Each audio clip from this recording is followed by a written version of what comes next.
pessoal, tudo bem com vocês? Espero que sim, meu nome é Mariana e este aqui é o canal Sobrenatural. Bora de relatos aí sobre inveja, vários relatinhos aí pra vocês, mas antes de começar a contar estes relatos, eu quero pedir, se você gosta do canal, não esquece aí do like bem no início, vai ajudar muito aqui na divulgação e na entrega dos vídeos. Se inscreva também se você ainda não é inscrito e não se esqueça de ativar o sininho. E você também que já é inscrito, né, que não ativou o sininho aí, ativa ele aí porque vai ajudar pro YouTube entregar os vídeos também para você. Dá uma sinalização ali que chegou vídeo novo. Se tiver algum relato relacionado ao sobrenatural ou relacionados a esse sobre invejas, quiserem mandar aqui pra mim, o e-mail tá aqui na descrição do vídeo, assim como o link das minhas outras redes sociais. Acho que eu já falei tudo, né? Curtir, hypar, né? Enviar o relato, acho que falei tudo, dei todos os recadinhos. E agora, bora pra estes relatos aqui sobre inveja.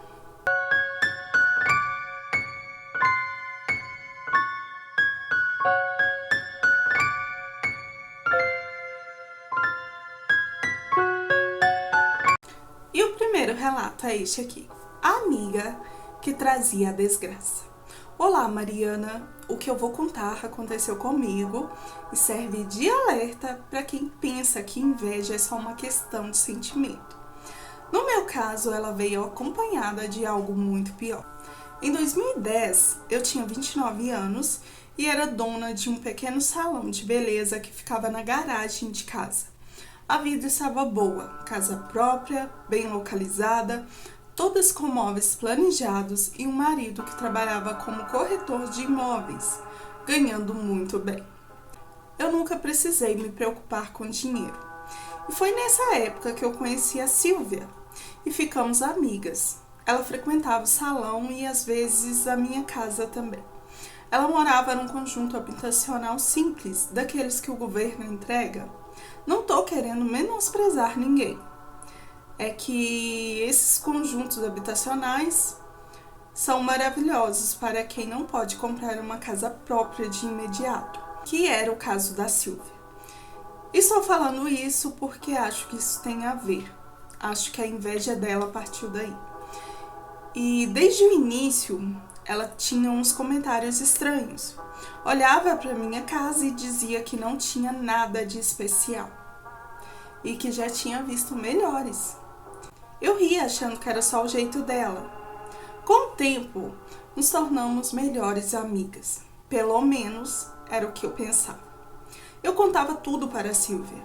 Sonhos, planos, problemas no casamento, tudo.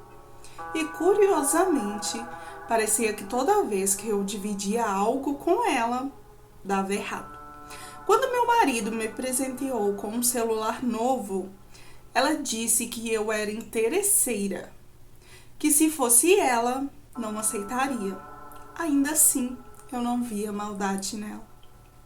Mas então, de repente, tudo começou a desmoronar. O trabalho do meu marido parou, ele não vendia mais nada, as contas atrasaram, a comida começou a faltar, tivemos que vender a casa e mudar para um lugar mais simples. E sabe o que ela dizia? Que a casa nova era muito melhor que a outra, como se estivesse satisfeita com a nossa situação.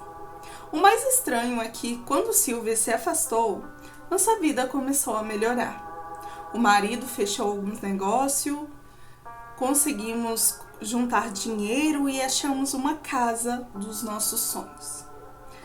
Era grande, com piscina, perfeita para nossa família. Estava tudo certo para a mudança. E foi aí que ela reapareceu.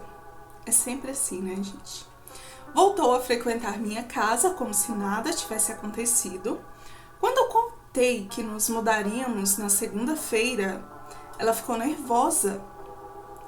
Começou a tremer, a chorar e disse que eu não tinha contado nada para ela.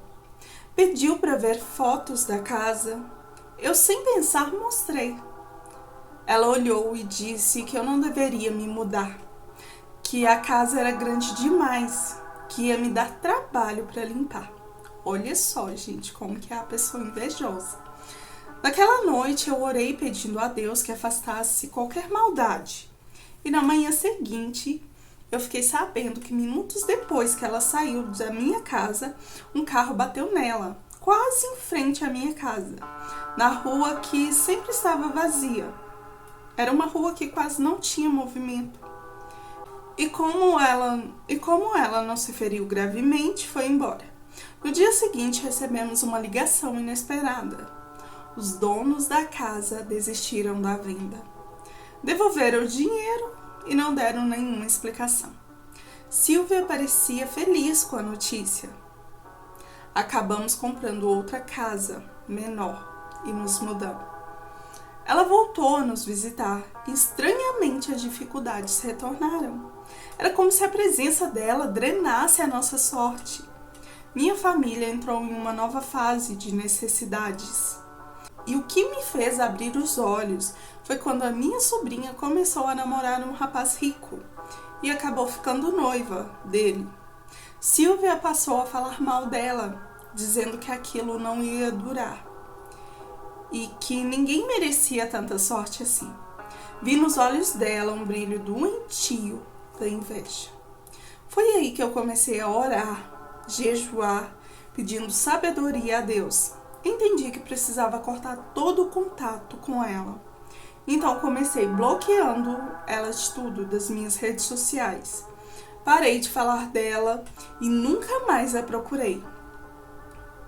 E estranhamente ela também não veio mais à minha casa. E Mariana, acredite, nossa vida mudou. Voltamos a prosperar, as brigas acabaram e a paz voltou para nossa casa. Eu acredito que a inveja dela não era só um sentimento, era algo mais espiritual, pesado, quase como um feitiço. Porém, eu acho que ela não chegou a fazer nada assim. Quando eu estava perto dela, eu sentia a necessidade de contar a minha vida como se fosse um vício. E sempre que fazia isso, vinha a queda. Hoje sei que não era só energia ruim. Tinha algo demoníaco me rondando através daquela amizade. Acho que ela foi usada para isso.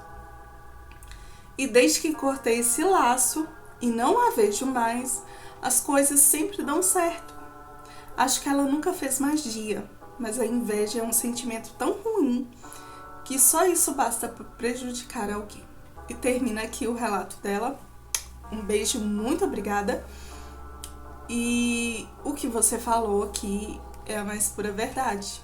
A inveja, ela é um sentimento ruim.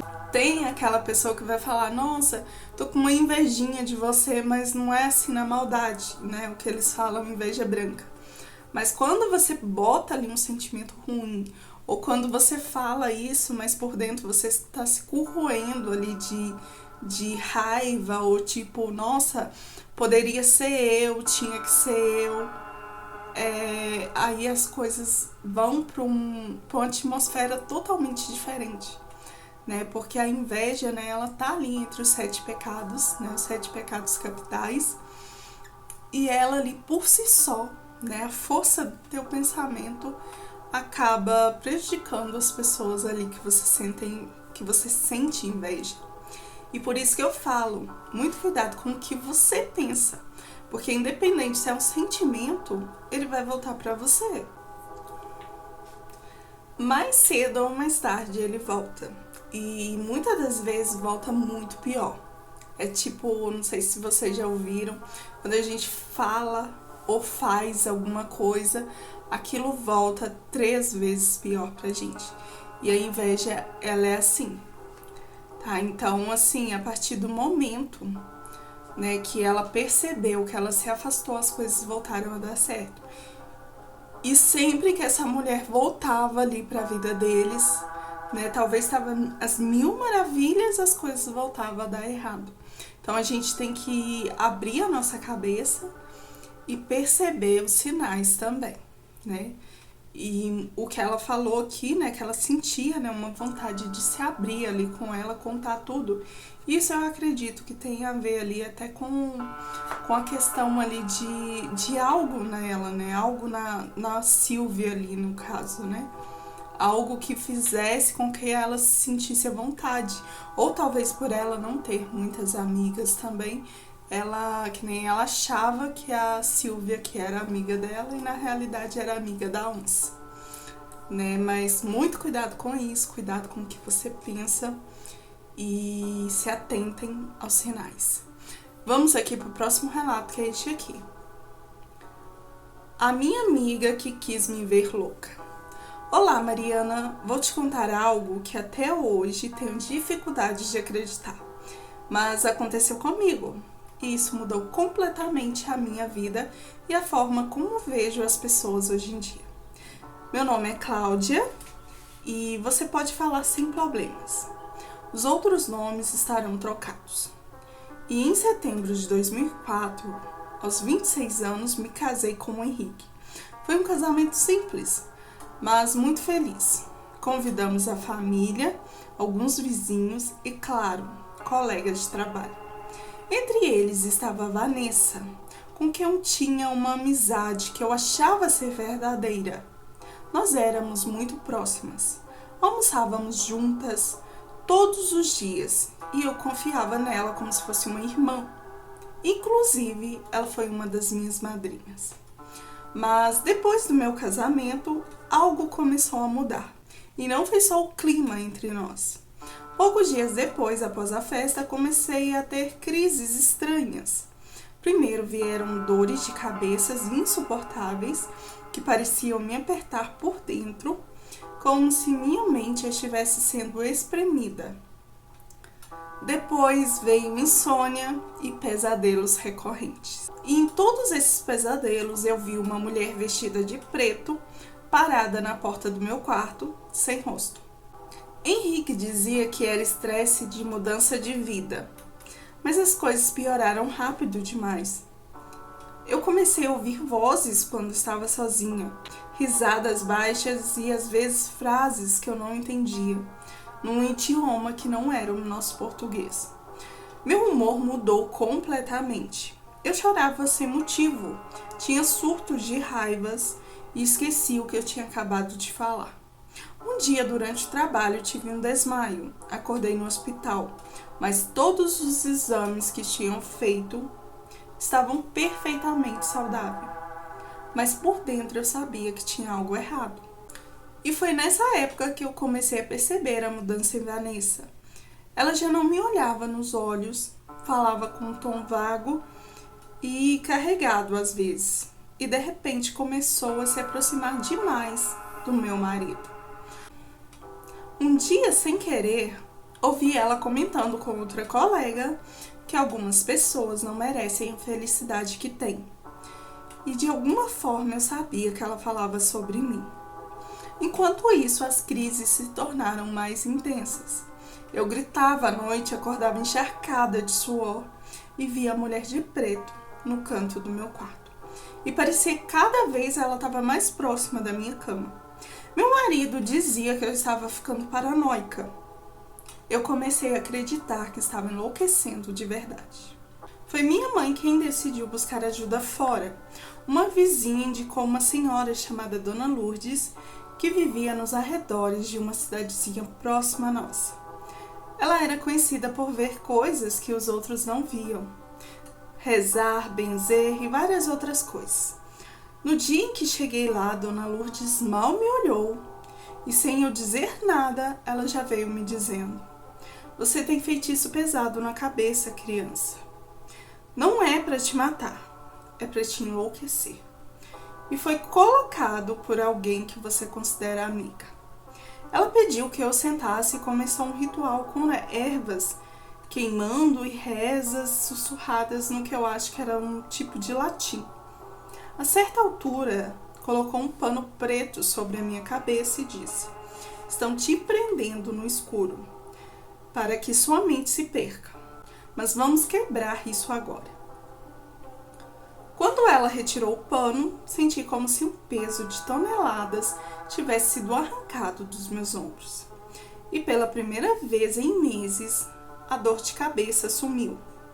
Antes de ir embora, pedi que ela me contasse o nome da pessoa que fez isso para mim. Ela me disse que não gostavam de falar, os guias dela não davam essa informação, mas que era uma pessoa bem próxima a mim, que eu considerava amiga. Eu já sabia mais ou menos. Porém, já no final, quando eu ia me despedir dela para ir embora, ela entrou em transe e uma voz diferente saiu dela. E a voz dela era uma voz doce, como de vó. E essa outra voz parecia grave, parecia mais uma voz de um homem disfarçada. E ela me contou. Foi essa moça, Vanessa. Ela quer o seu marido e a sua vida. Ela tem muita inveja da sua vida.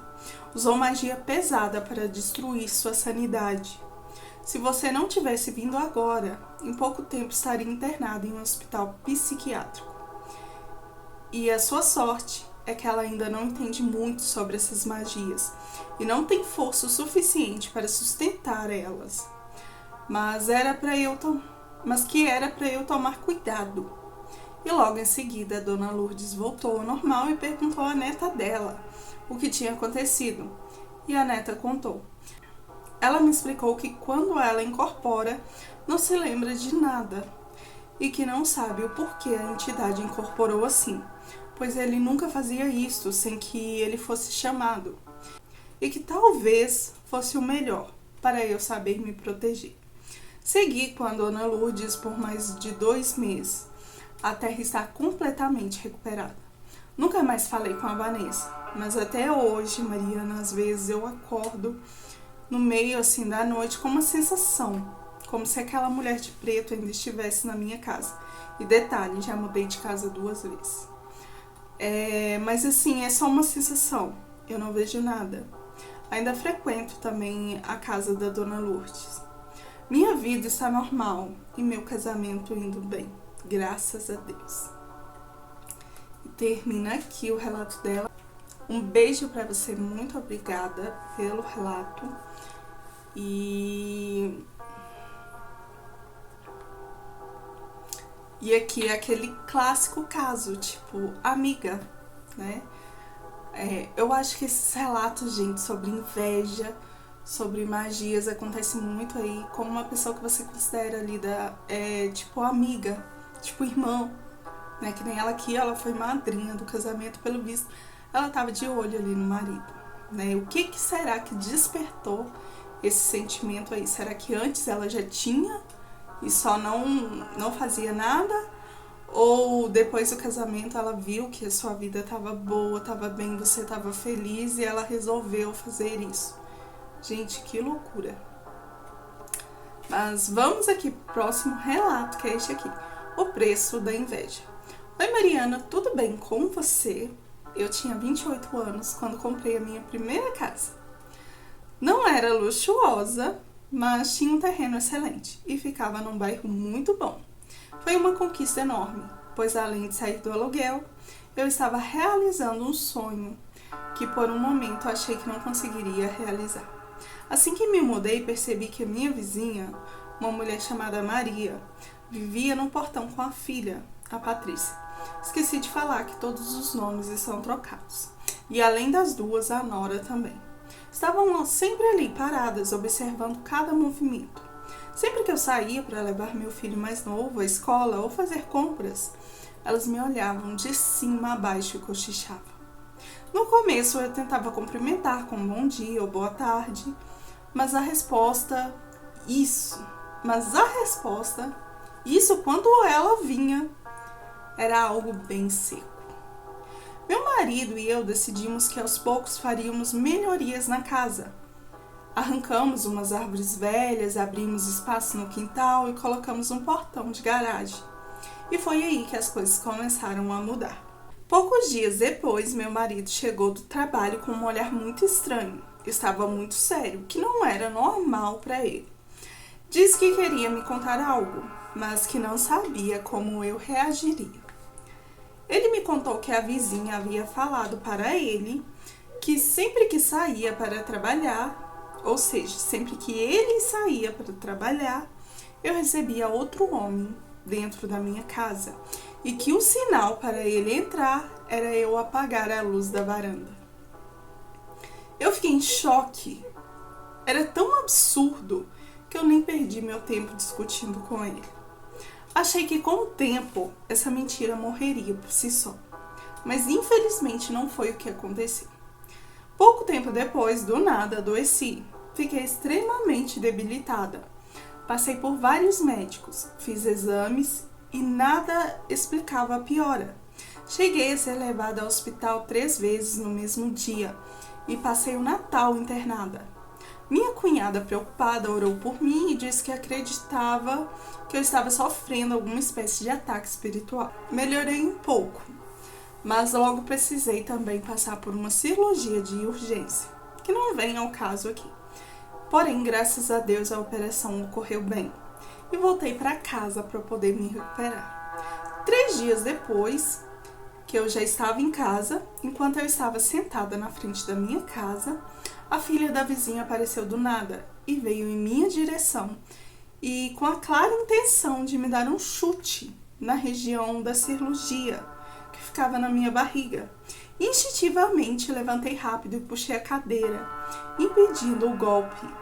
Naquele momento esqueci completamente que eu tinha pontos ou que estava um pouco fraca. A raiva tomou conta de mim e eu fui para cima dela. Entramos em uma luta corporal e no calor do momento acabei a empurrando para dentro de um bar que ficava uma casa acima da minha, onde ela caiu sobre umas garrafas de cervejas que o dono do bar tinha acabado de comprar. Eu estava tão fora de mim que eu só parei quando o dono do bar, um senhor já de idade, gritou meu marido.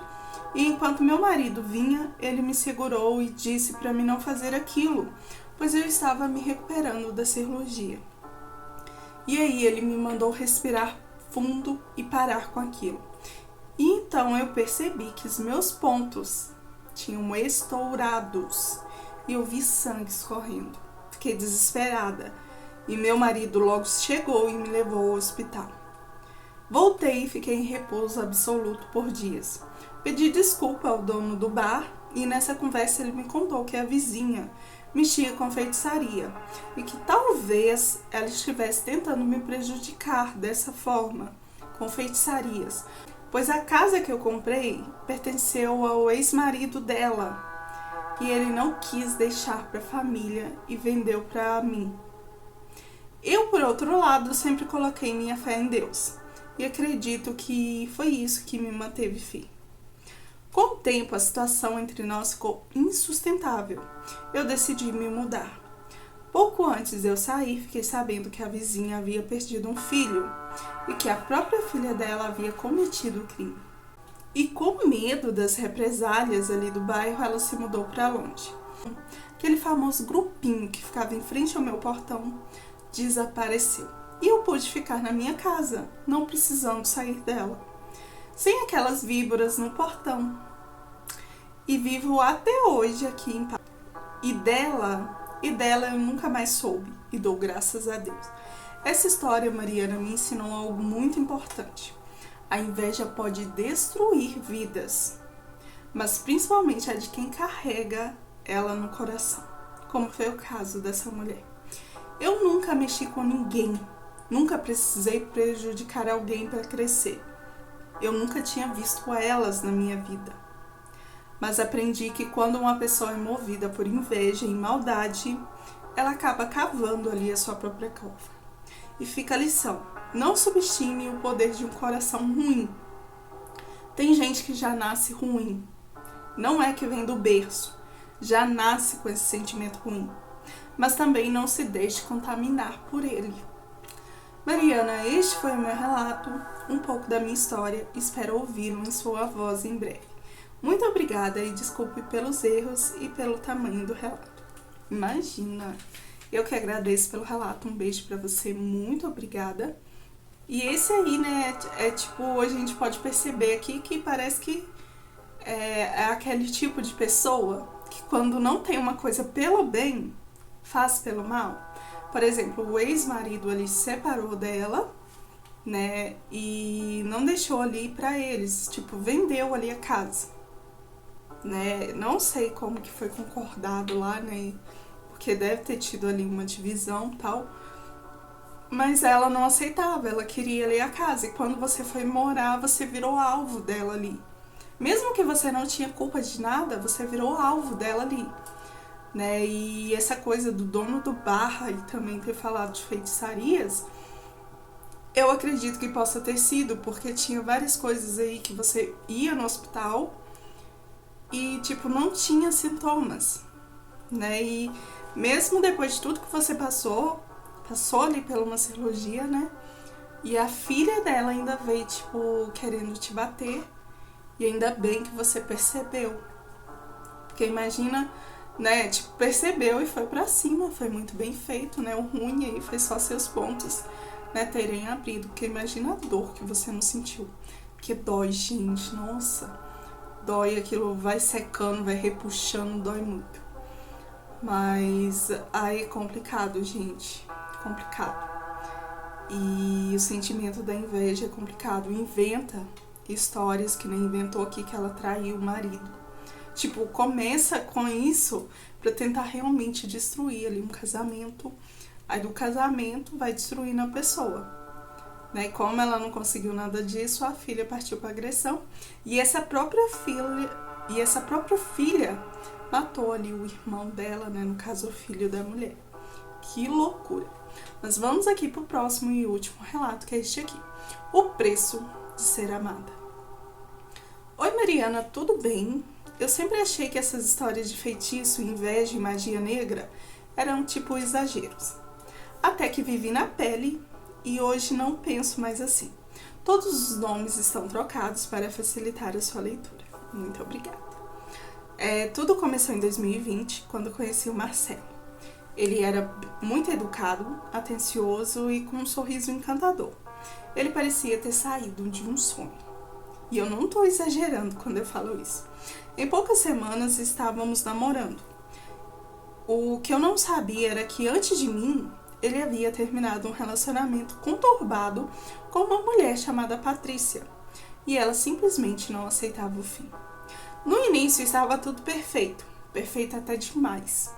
Mas cerca de 3 meses depois, começaram os sinais estranhos. Eu acordava no meio da madrugada com o coração acelerado, sentindo que alguém me observava. Às vezes ouvia meu nome sendo chamado, mesmo estando sozinha. Comecei a encontrar penas pretas na minha varanda. E certa vez, ao visitar a minha mãe, vi no quintal dela um prato com carne crua, farofa, uma vela preta acesa e uma foto minha. Achei que fosse algum tipo de pegadinha de mau gosto. E quando mostrei para minha mãe, ela se assustou. Pegou aquilo e jogou fora e me fez orar junto com ela. As coisas pioraram quando o meu corpo começou a reagir. Sentia dores fortes sem explicação, fadiga constante e tinha pesadelos recorrentes com cobra e com uma mulher de vestido escuro me encarando. Era como se a minha energia estivesse sendo sugada por aquela mulher. Foi então que uma vizinha me indicou uma mãe de santo, conhecida dela, e ao chegar lá, sem que eu dissesse uma palavra, ela me olhou fixamente e disse: "Tem mulher trabalhando pesado contra você, e é por causa de homem. Ela quer que você saia do caminho dele, e já levou seu nome para um cemitério." Descobri que haviam feito 2 trabalhos contra mim. Um para amarrar o Marcelo de volta a Patrícia e outro para me adoecer fisicamente, espiritualmente e mentalmente. Fiz banhos de descarregos, oferendas, sessões de limpeza durante várias semanas. A cada ritual sentia um peso enorme, como se estivesse saindo ali das minhas costas. Quando comecei a melhorar, algo inesperado aconteceu. O Marcelo passou a se distanciar, ficando frio e indiferente. Pouco tempo depois, terminou comigo sem dar nenhuma explicação. E mais algum tempo, soube que ele havia voltado com a Patrícia. Não chorei, pelo contrário, agradeci. Percebi que a minha vida valia mais do que qualquer relacionamento. Isso aí, se valoriza. Entendi que a inveja e a maldade existem sim, e que a magia negra, quando direcionada, pode destruir quem não está protegido. Até tentei alertar o Marcelo, mas ele disse que era bobagem e que não acreditava. E eu não insisti, mas acho que ela realmente fez mais alguma coisa para poder amarrar ele, pois o primeiro eu desfiz. Hoje cuido da minha espiritualidade todos os dias e isso me faz muito bem. Mariana, muito obrigada, lhe desejo muito sucesso para você e todos do canal. Eu que te agradeço, muito obrigada, um beijo para você. E você tá certíssima, a sua vida vale mais que tudo, né? Se valoriza, relacionamentos, né? A gente encontra outros e a gente não precisa ser dependente de ninguém, né? A gente tem a nossa vida e a gente tem que valorizar ela, independente, né? Não tô falando isso só para mulheres, não. Tô falando isso para os homens também, que tem homens aí que fica tipo naquela dependência, eu tenho que ficar com aquela pessoa, com aquela mulher, não sei o que. Gente, se valoriza primeiro, se preocupa com você primeiro, porque se você adoecer, né, cair aí numa cama, não é qualquer um que vai aí te ajudar, não. Muitas das vezes, quantos relacionamentos que você vê aí que a esposa ou o marido faleceu e foram abandonados aí? Porque a pessoa que estava ali, que dizia que amava, abandonou. Então, no seu caso aqui, né, tem a questão da magia, né, que ela fez ali, você soube que ela fez uma magia para mexer com a sua condição física, mental e espiritual e fez uma amarração para ele. Mesmo que você desfez a amarração, provavelmente ela deve ter feito outra, ou ele que foi mau caráter aí, né, tipo, terminou com ela, mas talvez ainda gostava dela. Porém, eu acredito que foi questão aí da amarração mesmo, né, mas muito interessante. E é isso, gente, espero que vocês tenham gostado. Se gostou, não esquece aí do like, compartilhe aí com seus amigos, ative o sininho se você ainda não ativou também, e se inscreva aí se você ainda não é inscrito. Comente aí embaixo, gente, vou pedir que comente aí com respeito, porque querendo ou não, são histórias de pessoas, né, eles confiam em mandar aqui pro canal, confiam, né, em eu contar aqui com vocês, e o mínimo que eles esperam aí é que sejam, né, que todos sejam respeitosos aí nos comentários, assim como eu também espero, porque tem umas pessoas que comentam aí que eu vou te falar, eu nem respondo. Eu só leio e passo por cima, finjo que nem vi. Mas é isso, gente, muito obrigada. Se esse vídeo tiver a função de hypar, não esquece de hypá-lo aí pra mim, que vai ajudar muito. E eu vou ficando por aqui, até o próximo vídeo. Bom domingo pra vocês!